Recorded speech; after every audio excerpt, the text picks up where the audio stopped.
Voluntaryong isinuko ng isang residente ng Barangay Zara, San Luis, Aurora ang isang caliber 38 revolver na walang serial number sa mga tauhan ng Aurora 1st Provincial Mobile Force Company. Habang nagsasagawa ng Joint Intelligence-Driven Operation ang mga operatiba ng Aurora 1st PMFC sa pakikipagtulungan ng Provincial Intelligence Unit ng Aurora PPO, Kasiguran Maritime Law Enforcement Team at San Luis Municipal Police Station, ay voluntaryong lumapit ang isang residente upang isuko ang naturang baril na kaniyang itinatago upang maiwasan ang pananagutan sa batas. Ang operasyon ay nakatuon sa pagpapalaganap ng kaalaman sa komunidad hinggil sa mahalagang probisyon ng Republic Act 10591 o ang Comprehensive Firearms and Ammunition Regulation Act. Ang nasabing baril ay pansamantalang nasa pangangalaga ng Aurora 1st PMFC para sa wastong dokumentasyon at disposisyon. Samantala,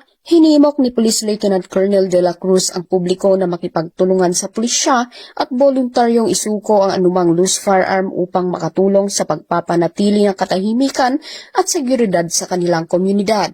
Mula dito sa Police Regional Office 3, ako ang inyong PNN Correspondent, Patrol Woman Janice Bulahaw. Alagad ng batas, tagataguyod ng Balitang Pulis.